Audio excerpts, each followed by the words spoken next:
This is your 2020 Honda CR-V. Couple of new things for this model year. One is the introduction of a sport trim, which kind of hangs out in the middle. And two is the introduction of the Canadian exclusive Black Edition. And that's what we have here. It's the same as the Touring, just has some extra bells and whistles. Aside from that, mostly a carryover model from last year. So really nice front end, LED lights all over the place. What I really like are the LED fog lights on the higher trims because they mirror the Acura Jewel lights in Acura Honda, shared company. But it looks really, really sharp the way they have 5 of them there. And you get your nice bright LED day runners as well as your regular lights. And I've always liked the nice long turn signal. Aside from that, pretty conservative front end, typical Honda, you know, don't be too flashy.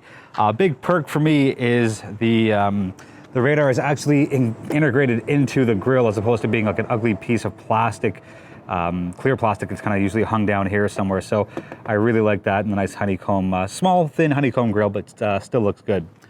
Let's take a look at the side profile. You do get blacked out wheels, and they look really sharp with this trim.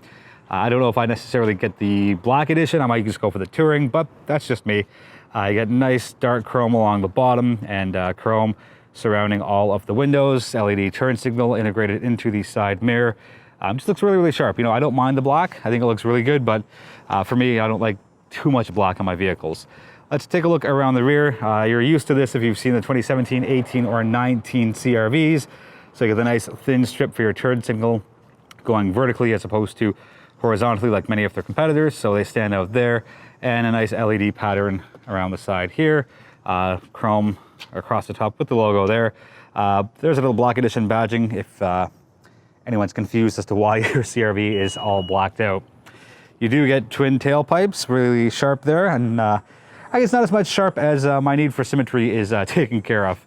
There is your cargo area. Top or higher trims come with this cargo cover.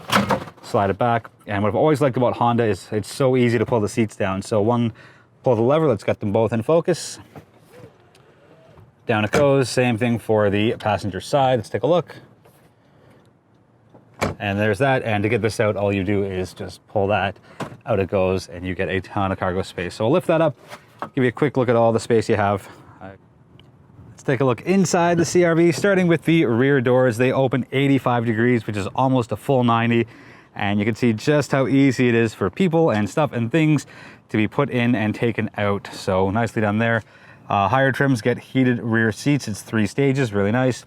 This is my ideal seating position, so you can see just how much leg space the person behind me has, and the passenger seat is all the way up. So if you have somebody with super long legs, just put them on the passenger side. Cool speaker cover design. It's the 9-speaker system. I believe it's 331 watts with a sub. Seats are pretty comfortable overall, and you get your cup holders tucked in there, and they're going forwards, backwards, as opposed to left and right. Sitting over my shoulder, that's what you're gonna see. So let's take a better look at exactly what's up front. So let's start with putting the lights off, because that's a very annoying sound. We'll start with the seats. It says Black Edition. It's nicely stitched in. I think it's under $1,000 extra to go from Touring to the Black Edition. Seats in the CR-V, one of my favorites for SUVs in this class. Really, really strong side bolsters and pretty decent and respectable thigh bolsters. You get that nice little pattern all the way throughout. Taking a quick look at the door, another feature of the Black Edition is instead of wood-colored wood, you get the black-colored wood. Again, it's nice. I get why they're doing it, and you get some black trim here and all the way throughout the interior, but yeah, just not really for me. Standard mirror controls and some storage space down there. So interestingly, Honda will give you space here. They will give you a cup holder here, and I'm not sure you can see how far my arm is back, but storage goes to somewhere around there. So lots of storage, and you get storage in there, not for much of anything, but you still get it. Let's take a look inside. Let's take a seat inside. It's pretty hot, so I'm gonna quickly fire up the engine. Fully digital dash, which is a nice move, split into 3 panels. You get your temperature, get your gas on the bookends, and you get everything else in the middle. And like every other CR-V, that controls what you see in the middle of the screen.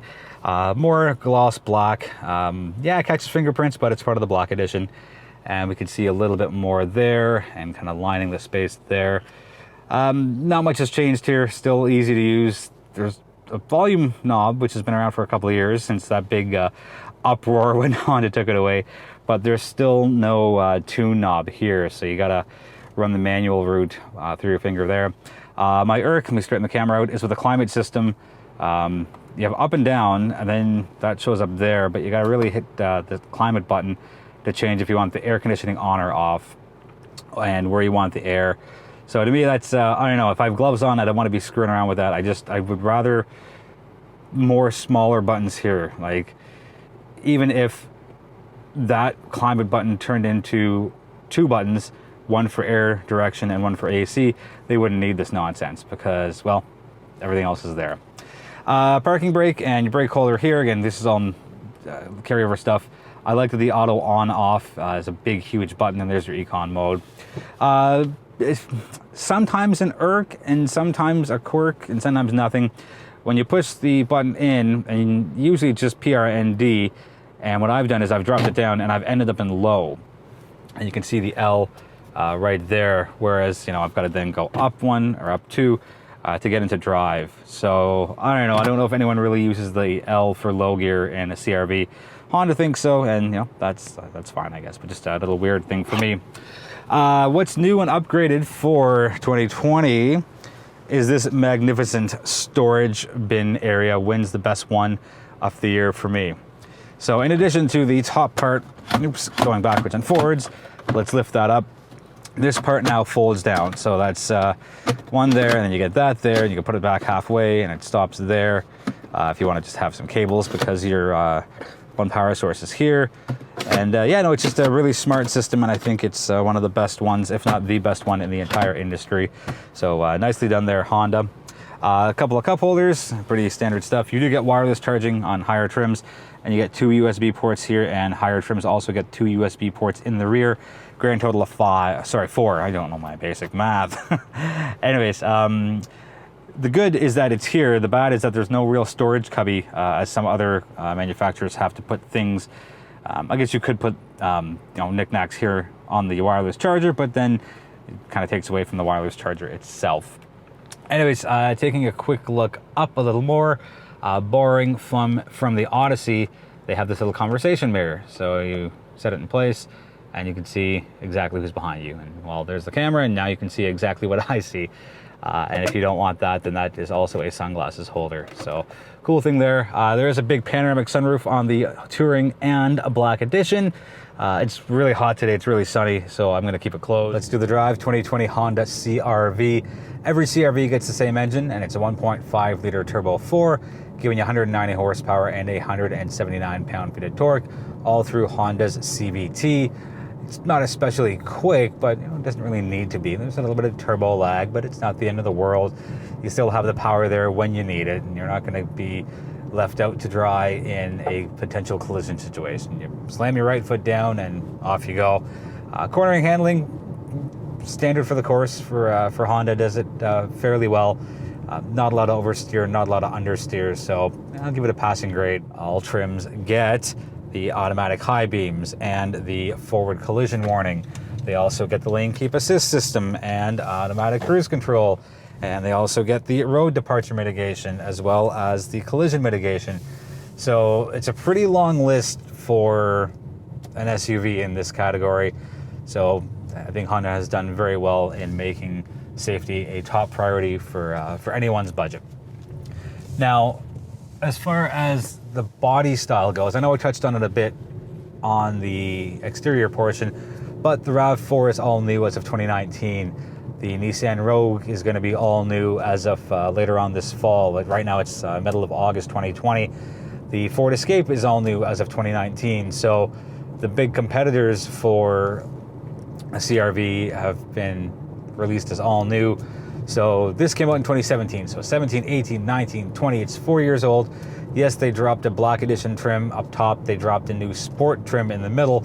But I think 2022 is going to be when there's going to be an all-new CRV. As far as fuel economy goes, it is a 53-liter tank. It takes regular fuel, despite it being a turbo.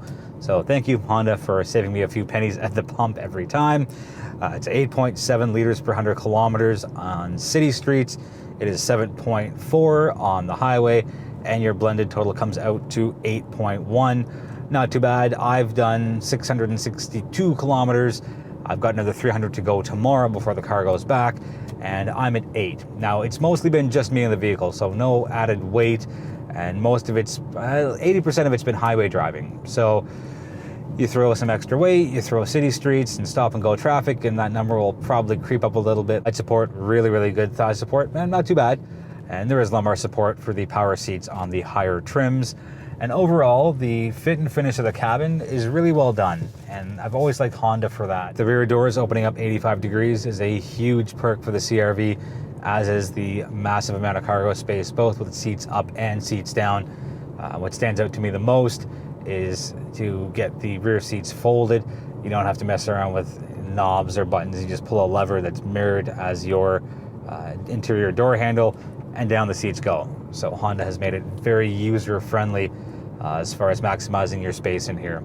And the biggest takeaway for me on the interior is the functionality, specifically the center console and how it can move so many different ways and give you a lot of different combinations as far as utility goes.